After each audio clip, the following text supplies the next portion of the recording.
આ નાર ગામ જો તમને દિલ આપી દીધું તો તમને ન્યોછાવર કરી દે એમ, અને જો તમારા ઉપર કોપાયમાન થઈ ગયા તો તમારું છે એ બધું કશું ના રહેવા દે.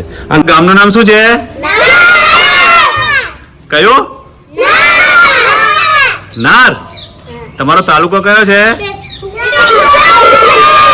તમે પહોંચાઓ તો કાગો હતો નારિયો હોય.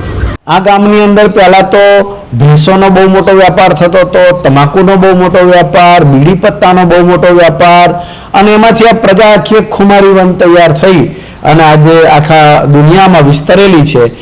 ગોરી પૂછે ગોરને કોણ ભલેરો દેશ, સંપત હોય તો ઘર ભલા, નહીં તો ભલો પરદેશ.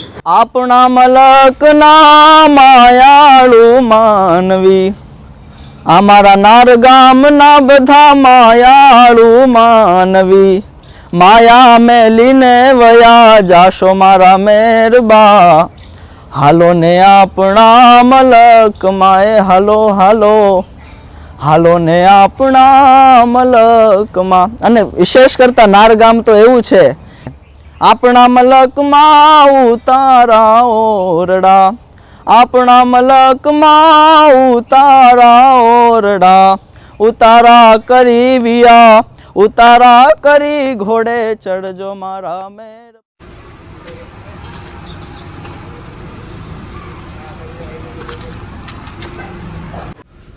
અમે અતુલ્ય વારસો એક ઝુંબેશ કરીએ છીએ, મારું ગામ મારો વારસો, અને વાત વતનની.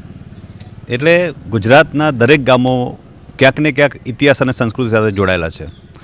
એના ભાગરૂપે અમે લોકો આજે તારાપુર ચોકડી નજીક નાનકડું ગામ છે નાર, એની મુલાકાતે આવ્યા છીએ. અદ્ભુત ગામ છે. અમે અત્યારે ગામમાં જોઈ અને ગામમાં અત્યારે પણ ઇતિહાસની સાબિતી આપતા કેટલા ભવનો ઉપસ્થિત છે. ગામમાં જોવાલાયક શું છે, ગામના લોકો કેવા છે, ગામની સંસ્કૃતિ કેવી છે. અને એવું કહેવાય કે અહીંના ઘણા બધા લોકો 70-80% વધારે લોકો ફોરેનમાં વસે છે અને વિદેશમાં રહીને પણ વતનની સેવા સતત કરતા રહે છે. તો આ ગામના લોકોનો મિજાજ કેવો છે એ આપણે જાણવાના છે, અને ગામ કેવું છે એ આપણે દેખીશું.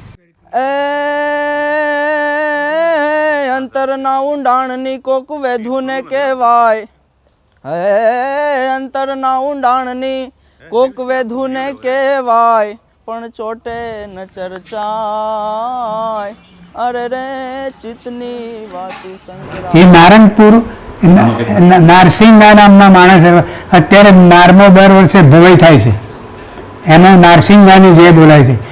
નારના 3 નામ છે, પણ પહેલાં એવું કહેવાય છે કે મૌર્ય મૌર્ય સામ્રાજ્ય હતું ત્યારે નવગર નામનો એમનો જે સૂબો હતો એણે નાર વસાવેલું. એ નવગર ઉપરથી નાર નામ પડી રહ્યું.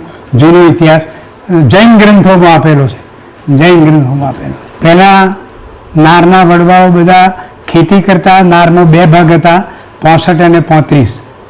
જે 35વાળા છે એ લોકો મૂળ નારના વાસી, અને 65વાળા પંજાબથી નીકળી અને જે આપણા ધીમે ધીમે ફેલાયા એ નારમાં એને વસેલા. એટલે 65નો નરવા એ લોકોનો અને 35નો પેલા લોકોનો. ચરોતર પંથકમાં મોટામાં મોટું નાર ગામ એ 5 ગામનો ગોળ, ઓળ, ઉત્તરસંડા, સુણાવ, પીજ, એમ કંઈ 5 ગામનો ગોળ બનેલો પટેલોનો. એમાં સૌથી મોટામાં મોટું ગામ નાર. નાર ટાઉન, નાર અને નાર નગર 2 સ્ટેશન છે, અને બંને સ્ટેશનમાં એક સ્ટેશન અત્યારે ચાલુ છે. જૂનું સ્ટેશન રેલવેએ બંધ કર્યું છે, કારણ કે ત્યાંથી વ્યવહાર ચાલતો નથી. આ નવા સ્ટેશનમાં નારનગર છે અને જૂના સ્ટેશનમાં નાર હતું. ત્યાં જૂનું સ્ટેશન એટલા માટે પ્રખ્યાત છે કે નારમાં ભેંસોનો ઉદ્યોગ બહુ હતો. મુંબઈમાં આપણા નારના કેટલાય લોકો મોટા ભેંસોના તબેલા હતા. એ તબેલાઓ અત્યારે અમે વેચ્યા 10-10 કરોડમાં વેચ્યા. બધા પરદેશ સ્થિર થઈ ગયા જૂના બાપ દાદાઓ, પણ 10-10 કરોડમાં તબેલા વેચાયા.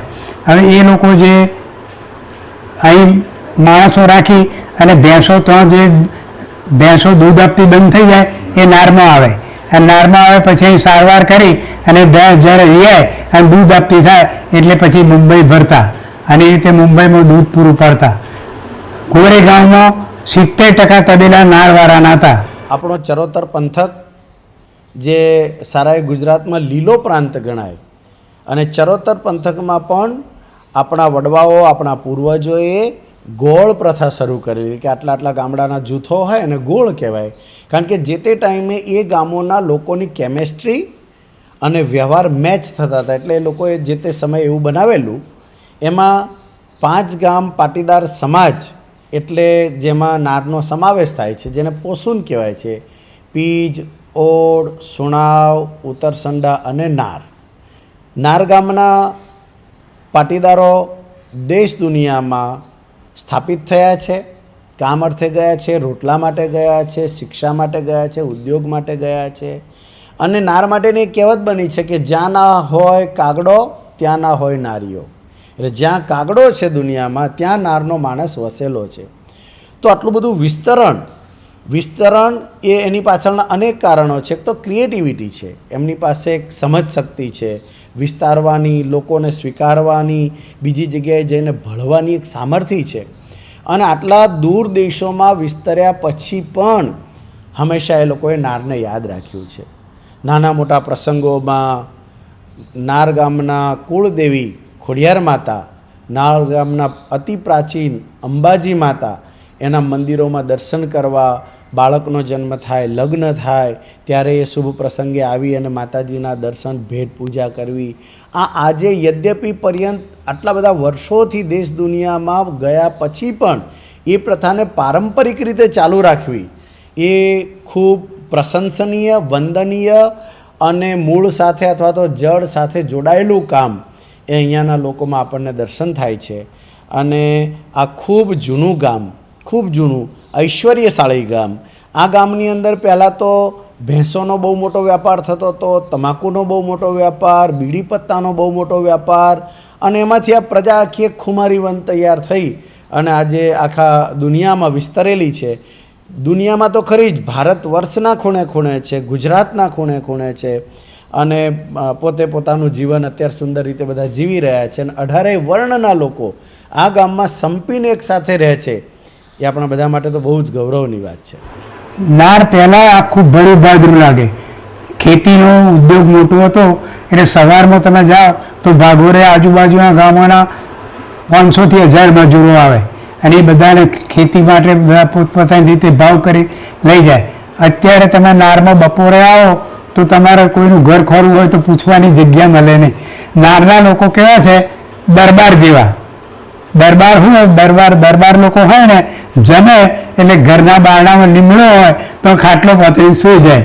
એવું નાના લોકો અત્યારે બપોરે જમ્યા પછી સૂઈ જાય, 3 વાગ્યા પછી જ બહાર નીકળે. હાડીઓ એટલે કાગડો. જ્યાં હાડીઓ ના હોય તો નારીઓ હોય. એકવાર હું નેપાળ ગયેલો, નેપાળ ફરવા માટે જવાનીમાં 28-29 વર્ષમાં. પછી 2 દિવસ રહ્યો. તલાચલમાં એક હોટલ હતી, એમાં રહેલો. પછી 2 દિવસ રહ્યા પછી ધીમે ધીમે વાતો કરતાં કરતાં અમે બહાર નીકળ્યા. તે ગુજરાતીમાં વાતો કરતા હતા. તે કાઉન્ટર પર જે બેઠેલો કે તમે ક્યાંના છો, ગુજરાતી છો? મેં કહ્યું ગુજરાતી. તે કહું હું ગુજરાતી છું. કઈ ના છો? મેં કહું અમે નાર ગામના છીએ. તે કહું હું નારનો છું. કે આ વર્ષો પહેલાંની વાત. એટલે નારવાળા બધે ફેલેલા, તમે ગમે ત્યાં હોય અને સંબંધો એમને એવા. મારો એક દાખલો આપું કે હીરુભાઈ પરસોત્તમભાઈ, એ નારના જે નાર કુમાર શાળા એમના દાદાએ બાંધેલી, જ્યારે બાંધેલી ત્યારે 9000 રૂપિયા ખાલી એમણે આપેલા.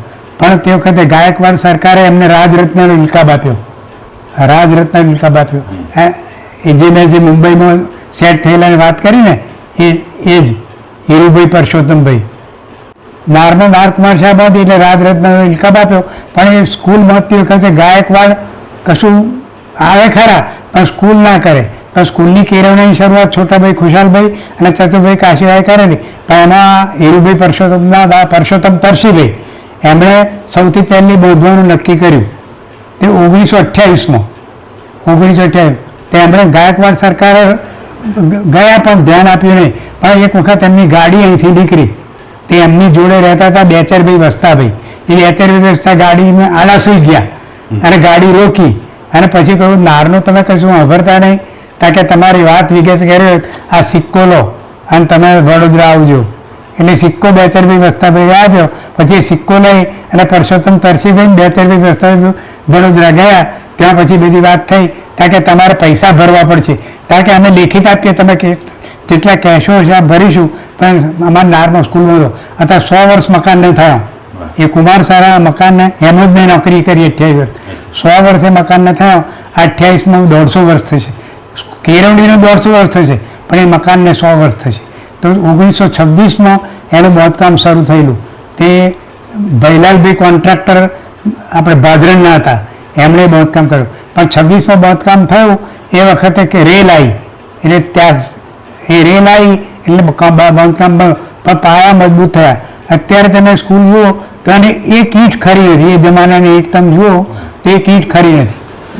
નાર હવે મારે ભવઈ મંડળ નાર ભવઈ એક મિત્ર એવું વસ્તુ છે અમૂલ્ય કે જે રાજા મહારાજાઓ પહેલાં પોતે આ ભવઈને મંડળવાળાઓને બોલાવતા હતા અને આ ભવઈ જોતા અને આનંદ મંગલ મનોરંજન કરતા. એટલે આ અમારી ભવઈ આશરે લગભગ 700 વર્ષ જૂની ભવઈ પરંપરાગત બાપદાદાથી આ ભવઈ ચાલે છે કે જેમાં પુરુષો જ બધા સ્ત્રી પાત્ર અને એને લઈ અને આસો મહિનાની 8મ ને રાત્રે માતાજીની મહાપૂજા થાય અંબા બહુચરની, અને 9મ અને 10મના 2 દિવસ રાત્રે આ ભવઈ થાય.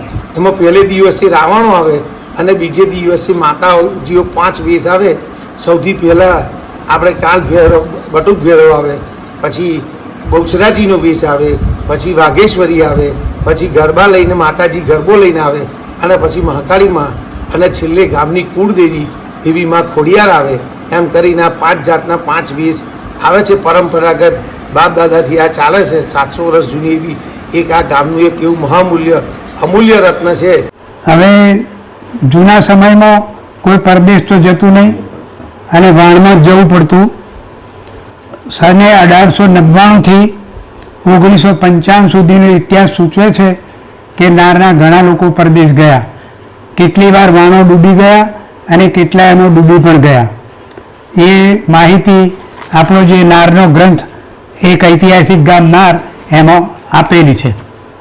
સૌથી પ્રથમ વાઘજીભાઈ મનોહરભાઈ એ પરદેશ ગયેલા, અને પછી જે બીજા મોટા માથા ગયા એમાં સૌથી પહેલું નામ છે છોટાભાઈ ખુશાલભાઈ. એને નારના વિશ્વકર્મા કહેવાય છે. એમની સાથે ચતુરભાઈ કાશીભાઈ પટેલ ગયેલા, અને એ લોકો મોમ્બાસા અને જુદા જુદા સ્થળે વસેલા, અને ત્યાં જઈ અને એમણે ધંધા ઉદ્યોગ કર્યા. જ્યારે શરૂઆતમાં બધા ગયા ત્યારે કેટલાક તો પાછા આવી ગયા, ત્યાં કશું નહોતું એટલે જંગલ હતા અને કાળિયા લોકો રહેતા હતા, એટલે જંગલોમાં કશું મળે નહીં, છતાં પણ આ લોકો ત્યાં રહીને વસવાટ કર્યો અને ધીમે ધીમે મોટા ઉદ્યોગો શરૂ કર્યા. છોટાભાઈ ખુશાલભાઈ અને ચતુરભાઈ કાશીભાઈ એમણે જ્યારે ત્યાં વસ્યા પછી એમને થયું કે આપણે પરદેશમાં આવ્યા જ છે, પરદેશ ખેડીને કમાયા જ છે, તો આપણે નારને મદદ કરીએ.